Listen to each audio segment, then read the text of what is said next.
What's up, everybody? Welcome to the Phin-Addict Fury podcast. I'm your host, Larry Eluciato Crane. For those who don't know me, and many of you probably don't, I have another podcast. It's more political current events podcast called the Logic and Larry Show. I was inspired by a lot of other Dolphin fans out here doing podcasts. You all inspire me. I'm not trying to get in your zone or get on your path or anything, but I thought maybe I could contribute a little bit myself, and I'm looking forward to just having a channel, talking Phins, and discussing everything. Look, primarily, we all know what it is today. Today is the day after the end of the 2020 season. By many accounts, it was a great year. By many accounts, it didn't end very well. And look, I want to talk about primarily one thing that's on everybody's mind right now, and I think a lot of people have differing opinions on it. And some people are on the one side, and some people are on the other side. And it's just the way it is. But look, the primary thing I think is on everybody's mind right now is Tua Tagovailoa. All right, he's supposed to be the quarterback of the future. He was a highly touted draft pick. And look, by all accounts, yesterday was not all on Tua. The defense, which was pretty good all year, was horrible. The supporting cast on offense was not very good. And special teams was also not very good, except for Sanders. And Sanders has been great all year. Look, I'm not putting the whole loss on Tua, and I know I'm going to have many videos going forward. We're going to talk about the draft. We're going to talk about different games. We're going to preview the season. We're going to review this season in depth. But we can't get past discussing this season, and we can't get past yesterday's loss unless we're honest with ourselves.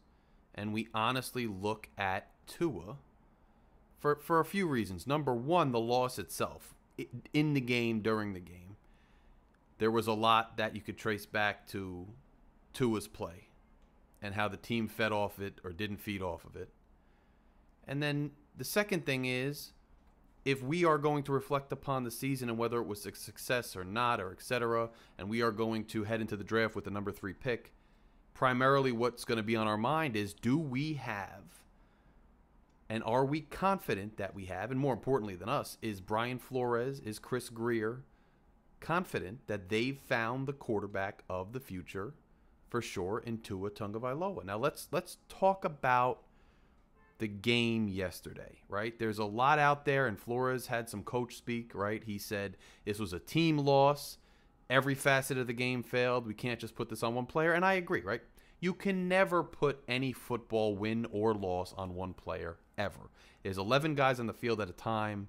There's at least 22 plus special teams, plus guys rotating in and out on the field, on the sideline. You can never put it on one player. We all know that, right? But what did we see yesterday? We saw a team that started relatively good. They shut Buffalo out in the first quarter, and Buffalo is a dominant offensive team. They may well be, at this stage of the season, the best offensive team in the league heading into the playoffs. We held them to a complete shutout, to 0 points in the first quarter. And by the way, for those who don't know, I'm broadcasting from Newark, New Jersey. I'm in the heart of the city. There's going to be sirens out here once in a while. I'll try to cut that out as best as I can. In the background is the background. I'm going to try to get a little more Finn-friendly background as we progress through this. So please ignore the ambiance. But look, we shut them out in the first quarter. We shut them out. And the defense, Byron Jones had an interception. And we had a sack. And we were stopping the run. And we were playing tight coverage. And Allen was forced to throw it away a lot on his first several drives. And we needed to capitalize on those first several drives. And unfortunately, we couldn't do it.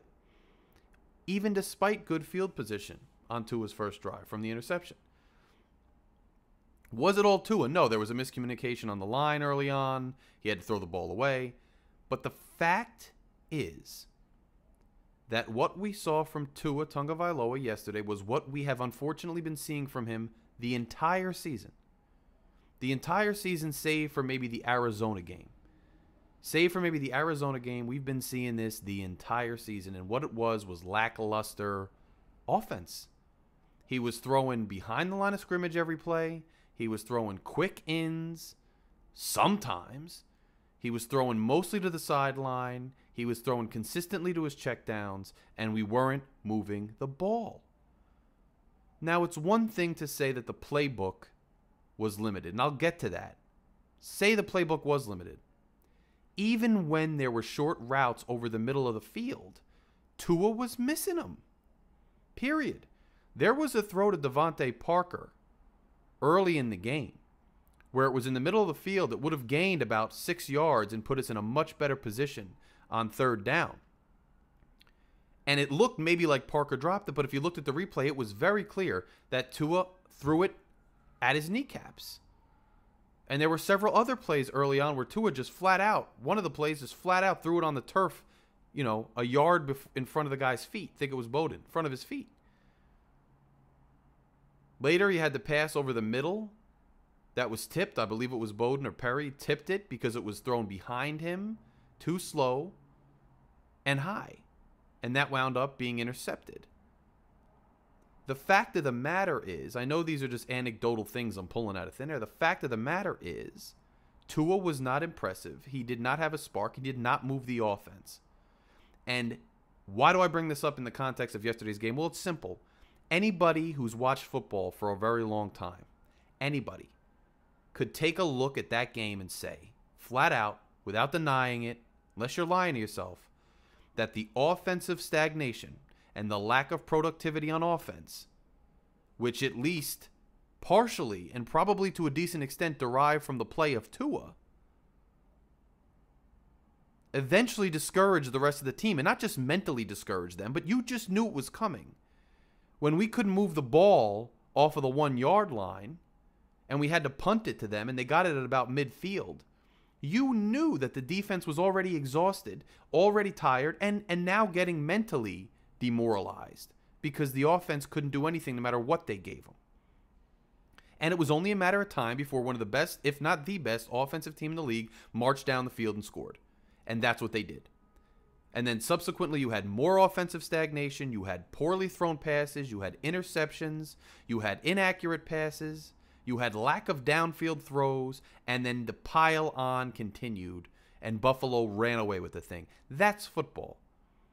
It doesn't mean that the defense didn't screw up on many of those drives. It didn't mean special teams had a lapse. But it does mean, and you can clearly see, that part of that problem originated in the offense, and that part of the offensive problem originated in the poor play of Tua. Now, why do I bring this up? Just to bash him on a Monday when he's already feeling down? No. I bring this up because the fact is that this season seemed at first to have been a huge success and a huge step forward for all of us long-suffering Dolphins fans, right? We are ahead of schedule by most accounts. People like to say ahead of schedule, meaning we went 10-6 in a year where we were supposed to have a losing season. 10-6 in a year when we were supposed to have a losing season. Now, to many, that is a huge step forward, and people will say we're ahead of schedule. And it did feel that way for most of the year. Brian Flores has that team playing together, finding ways to win. It seems like the culture is genuinely changing, and I'll get to that in a minute. I think Brian Flores is a great coach. I don't think he's going to get Coach of the Year after yesterday. I think if he had made the playoffs, he would have definitely gotten Coach of the Year. I think now that ship has sailed. But nonetheless, he's been excellent. You can tell that he's building a culture. You can tell that the guys buy into him. You can tell that he has a plan. You can tell that he's not afraid to do certain things to win. And we'll get to that in a minute. And I think Brian Flores is the real deal, and I haven't felt that way for a very long time.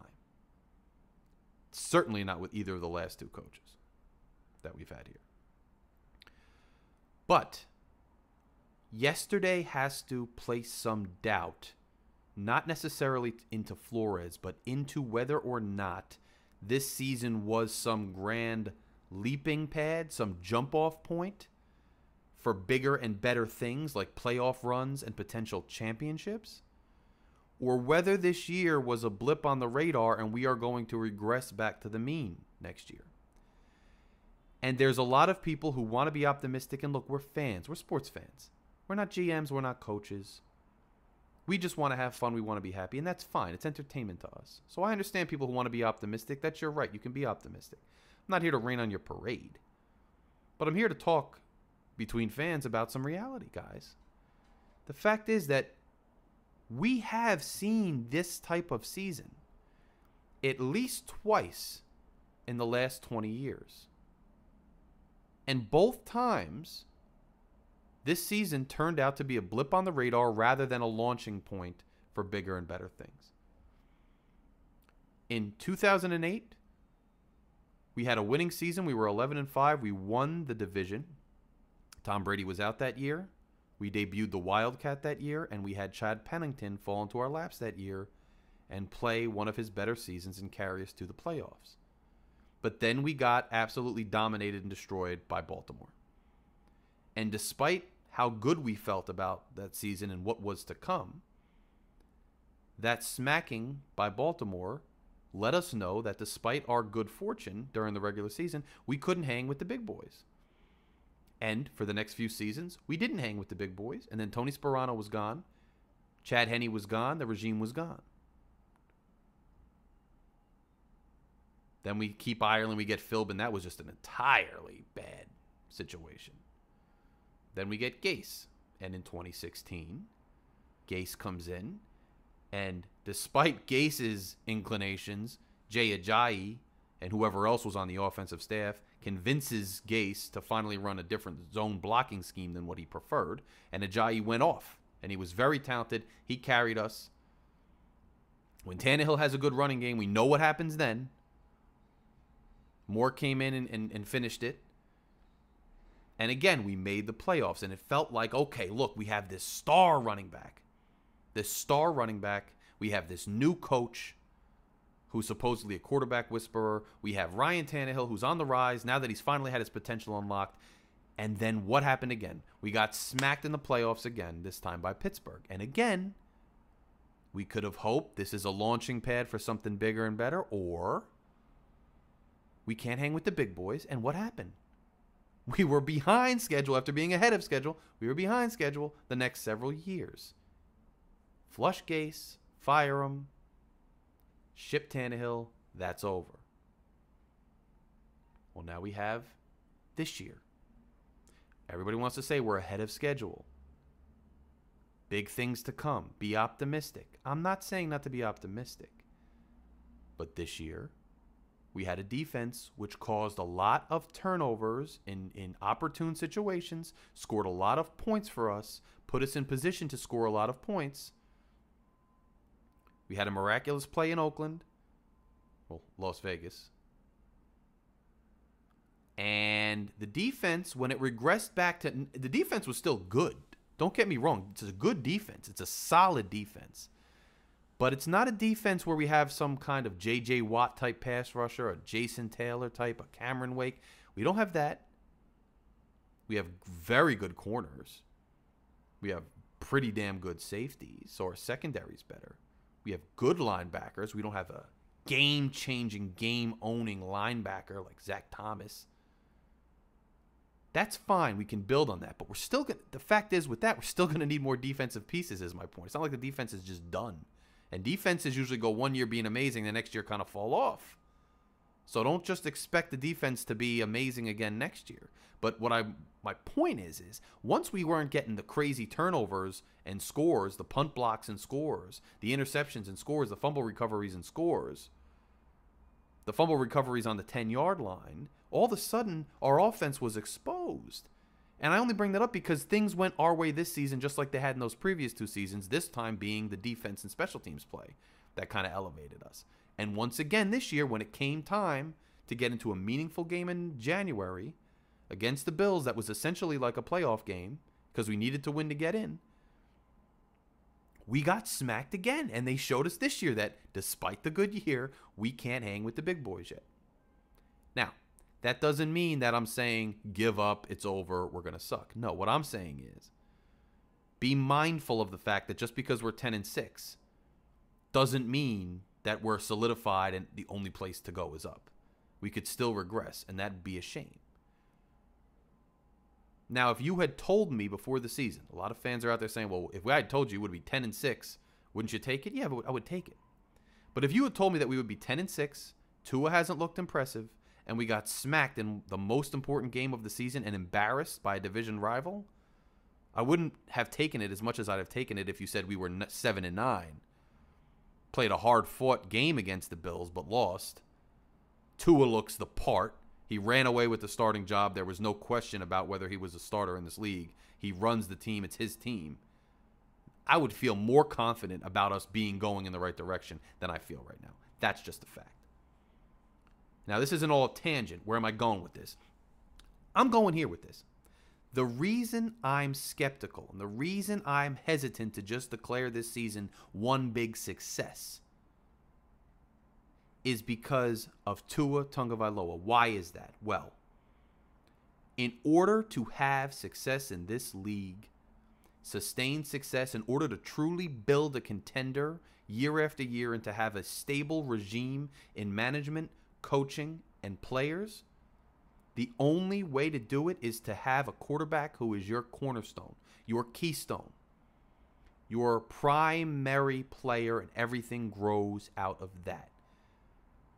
This isn't 1972 where you have the best defense, you have amazing fullback in Zonka and two great running backs, and Greasy's serviceable. He's a Hall of Fame quarterback. I'm not saying he's average, but he didn't carry those championship teams. We're not in that era anymore. And even Marino, who carried a lot of our teams with his wideouts, didn't win a championship. And that era's over. We're in a new era where you need a quarterback primarily, and then you need the supporting cast. And so if our quarterback situation is not solidified, then no matter what we did this year, there's still a huge question mark over this iteration of the Miami Dolphins, over this generation of them. This era, the Flores-Greer era, has a cloud over it if you're not sure you got your quarterback. And that's what I want to talk about today. Tua. Now look, there's people who are so vehement that you can't say anything negative about Tua, or every negative criticism you have about Tua is invalid because there's some other reason. And I want to just debunk that theory. Now, first and foremost, I am in no way saying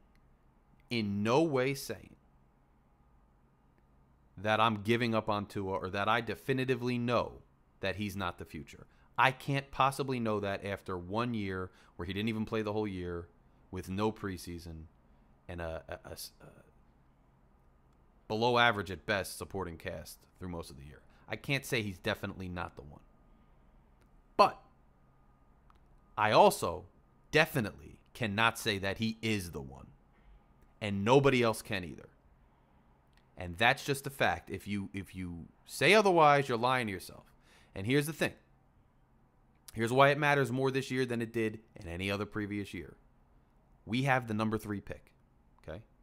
You're not going to get the number 3 pick again for a very long time. And chances are you won't get another pick that high unless the team completely tanks 1 year and Flores is out the door and we start this thing all over again. So this is a unique opportunity where you think you have a really good coach. You think you have some really good young talent. Some guys in their prime that we got from free agency. We have a trove of draft picks to get more talent in. And we have the number 3 pick. And there's quarterbacks out there. They're not all Trevor Lawrence level. But there's guys with potential out there who look pretty good.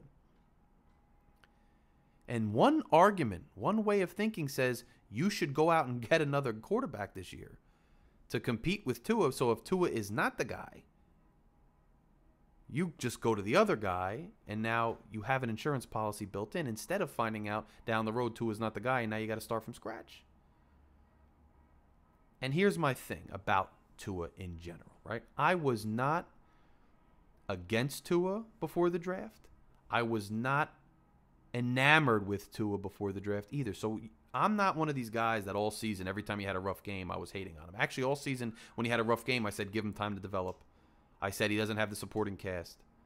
In fact, before the Buffalo game, when a lot of people who were Tua haters were crying that Fitzpatrick should start, I was relieved and happy that Flores came right out and said Tua should start for two reasons. One, I thought it was the right move. I thought Tua was the starter regardless, and he was a game manager, and he should start, see what he could do. But more importantly, maybe two, which is where I think a lot of people are going now, which I've kind of got over after yesterday, is I think a lot of people, and I, for one, wanted Tua to start because it convinced me and confirmed for me and reassured me that Flores still believed Tua was the guy. Because if Flores still believed Tua was the guy, it gave me hope that he had seen something as a professional football coach that I hadn't seen. And therefore, it gave me confidence that even though Tua's not really passing the eye test for me right now, I could be wrong. And I wanted that reassurance, and I got it. But then when he actually took the field yesterday against the Bills, he didn't pass the eye test again. And now I can't ignore it anymore, guys. Look, here's what I want to ask. People who are out there who consistently say Tua's the guy and there's no denying he's the guy, what are you basing that on, right? Is it firsthand knowledge or is it secondhand knowledge? And what I mean by that is firsthand knowledge. Are you a scout? Are you an actual talent analyst for football who knows and can cite reasons and film as to why Tua is definitely the guy? Or in the alternative, are you somebody who watches SEC football regularly, in particular Alabama football, and you know for a fact that Tua is much better than several of the other Alabama quarterbacks who have come through that system? Have you seen something in Tua in college or in the pros yourself, that compared to other quarterbacks who haven't panned out in the NFL, that compared to those quarterbacks make Tua that much better and that much more of a sure thing? Or did you just hear through the draft hype last year, through other people talking, through the way that he's been advertised, that Tua is amazing? Because most of us are not analysts, and most of us do not spend every Saturday just watching Alabama or SEC football. So most of us, and if you're one of the people with the first-hand view, by all means comment below and let me know why specifically I'm wrong. But the rest of us didn't get a first-hand eye test aside from highlights and things until Tua took the field for the Miami Dolphins this year as an NFL quarterback. And all we have to go on is our first-hand view of what we saw this year. And what we saw this year was not a generational talent, a franchise transforming talent. It just wasn't. And what's more damning to me is that several people who are analysts before last year's drafts brought up some issues. And they said he's too small. He can't see the field because he's too short. He's a product of a system in Alabama that has extremely talented people all around him. He's not very fast, so he's not like a scrambler or a runner. He's injury prone. And he wilts in big games and under pressure. Every one of those criticisms that we would have liked to believe is invalid, every one of those criticisms has so far come to fruition. So far, every one of those things are things we saw him do for the Dolphins, unfortunately. Now, what was the reason you go after him? Well, he makes everybody around him better. It was him who elevated those Alabama players more so than them elevating him. He's extremely accurate. He reads the field better than anybody. He's got between the ears. He's the best quarterback in the draft. And he can make all the throws. We haven't seen that with the Miami Dolphins. We haven't seen it. And we've seen Alabama players like Judy, who played with him, do well without him.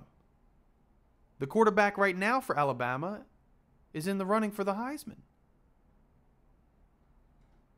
And they're all doing fine. He's doing fine without Tua. Alabama's doing fine without Tua.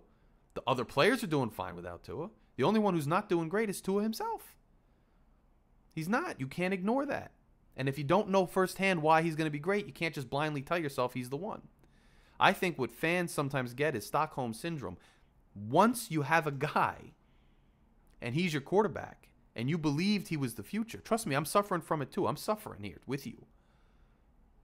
If we accept now that the Dolphins are going to draft another quarterback at 3, that means we have to accept that maybe we still don't have the right quarterback. And if you have to accept that, it's kind of sad, right? It kind of sucks. You have to go through the whole offseason and the whole summer thinking, wow, we still might not have a quarterback. What are we going to do? Are we ever going to get a quarterback? Whereas if you just blindly believe Tua is the guy, you don't have to do that. You go into the offseason thinking we're great, we have a trove of draft picks, we have a great quarterback, we have everything we need. That's fine. You're going to feel good through August. You're going to feel good through July. You're going to feel good on draft day. But when it comes time the next year, if Tua shows up this way again and we're losing and we lose and we don't have a great season, and you finally have to realize then it's going to hurt a lot more than it's going to hurt right now.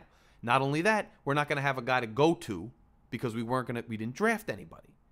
Wouldn't you rather deal with now the possibility that he might not be the guy? Not saying he's not the guy, just the possibility. Except that, okay, he might not be. It sucks, but let's get a guy with the number 3 pick. So now I'm confident that we have at least one guy, hopefully, out of these 2 top 5 picks. Wouldn't you rather deal with that now than just have blind optimism for a couple months and then land on it later, where it might cost us the chance to ever get that top quarterback, where it might ruin a great coach and have him shipped out?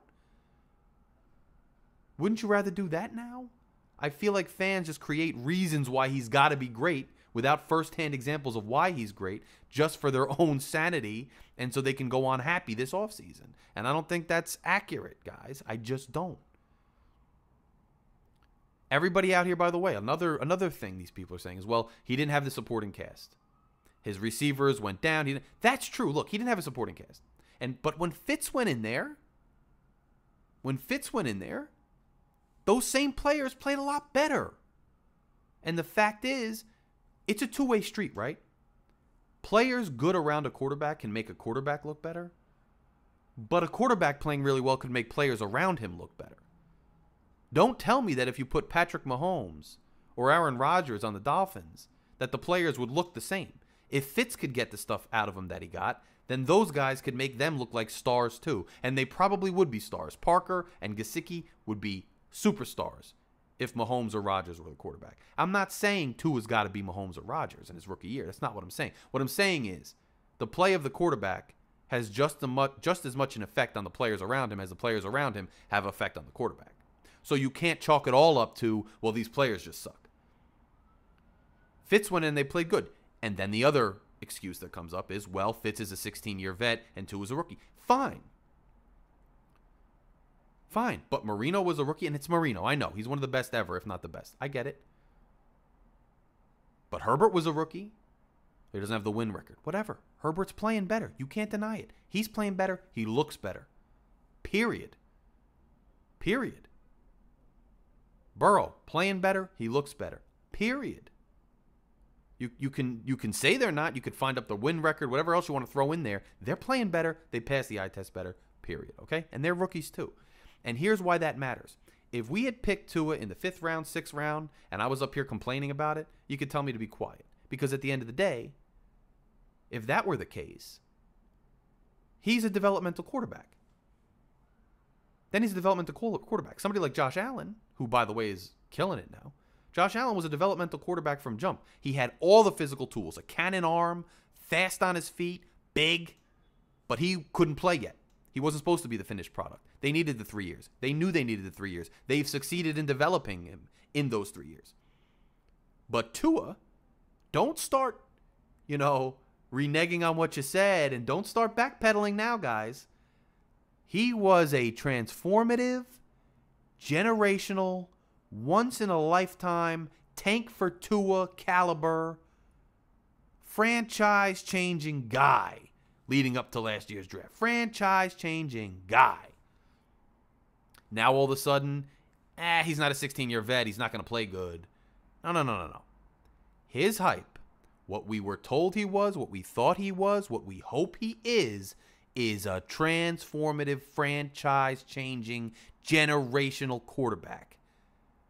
And those type of guys, those type of players, they don't need to fall back on all these excuses of why they didn't show anything, really,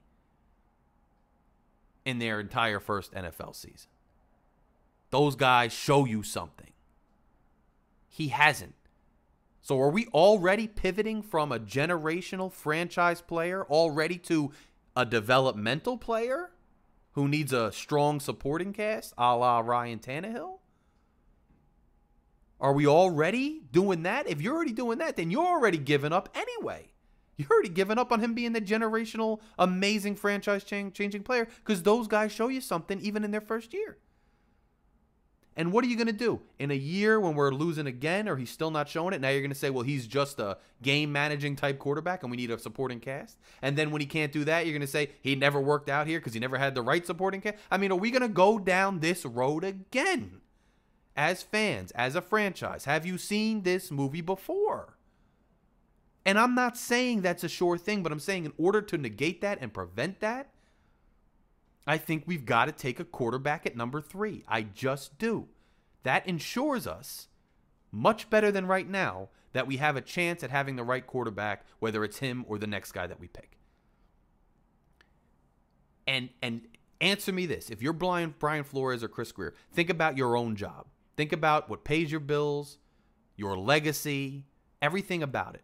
You have the job. You're sitting in the office. You have the pieces are going. The momentum's going your way. You're confident you can get it done here. And Stephen Ross or the owner says to you flat out to your face, will you bet your career?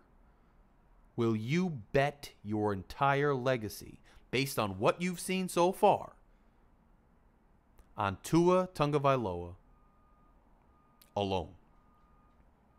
You have a chance. If you would like, you can get insurance. You can draft somebody else too, and you have double the chance of succeeding. Or you can say, no, I'm good.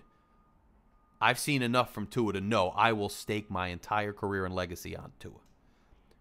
Think about it honestly. You don't have to tell me. Don't lie to yourself. Think about it in your own head. You can acknowledge it and then throw it away if you want and keep pretending something else. But would you seriously do that if it was your job and your livelihood and your legacy? You can't tell me you would, because we just haven't seen enough from Tua to be able to take that gamble. We just haven't. And it's worrisome for me as a Miami Dolphins fan. And I understand why a lot of other people are worried about it too. Period. It's worrisome stuff. It's worrisome stuff. And that's just a fact. So you can't ignore it. You can't ignore it. Now, I hate to say this because, look, like I said, I wasn't the biggest fan because he looked small. He looked like he couldn't get a lot of things done. But I the whole year, I got myself hyped. I watched analysis videos that showed how great he was instead of the ones that showed he wasn't. I bought into the hype that he could be extremely accurate, that he could read the field great. I hope he still goes on to do that. I still hope he does. I'm still a fan of him and the team. But I had an inkling that maybe he was more the result of hype. And here's the thing.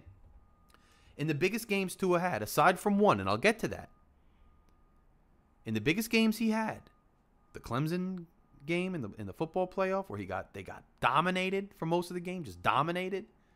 Other big games he had where it was a sufficient rival, where it wasn't just Alabama running all over anybody, when anybody with a decent arm can just throw out there to them and just dominate them because they were such lesser teams. And any game where it really mattered, he didn't look as good. He threw picks. He shrunk. They lost. I think the one game was the national championship game as of when he as a freshman came in, lit a spark, and won. I think that game supplied enough hype to last through his draft day.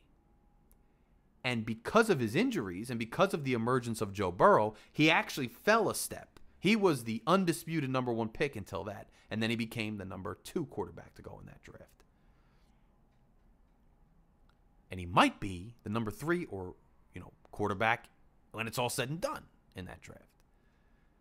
But that one game, yes, it was phenomenal. He was a freshman. He came in. He lit a spark under the team. He had some great plays. He also had an interception in that game. He also had some okay plays. It wasn't like he came in and just was shooting the ball all over the field. He came in and just the passing offense sprung to life. It was more like he came in and he made some big plays and the team just got excited because it was a new energy and they won. But I think that carried him through everything. When you look at his actual play and you look at his actual performance in big games, it wasn't this phenomenal thing. I think that hype stuck with him for the whole duration of his college career, despite the injury problems, despite the other issues. And I think, I got to be honest with you, back to what I was talking about before about Flores and what's going to happen and what might have happened and et cetera. I think Stephen Ross, who told us that he was going to step back, let Chris Grier make all the decisions on his own, run the football program from the ground up. I think Stephen Ross couldn't help himself. He was the same guy who hired Philbin. First of all, he was the same guy who got in a helicopter to go try to hire Harbaugh because he was the trend. He was the hot item, the hot commodity. He did that without thinking. Did the orange carpet. Remember all this nonsense? This is who the guy is. This is his personality. Then he hired Philbin because offensive minds were a hot commodity, so he had to get the offensive mind to pass the ball over the field because that's what fans like. Then he had Gase because Gase was the hot commodity because he still wanted to pass the ball all over the field. I can't help but think that since Tua was the hot commodity, Tua was the big name, Tua was the name, Tua had the buzz, that Ross got into it, and he's like, we're taking Tua no matter what. And it was him who pushed for Tua despite the injury, despite other considerations, because he wanted the hot commodity, the hot name, the trend. I can't help but think it's still our owner, still holding us back. I can't. But here's my thing. Here's what I want to say, especially with regard to Flores and Grier. They were the guys that brought in Josh Rosen on a second-round pick just to see if they had anything and then cut bait when he wasn't good.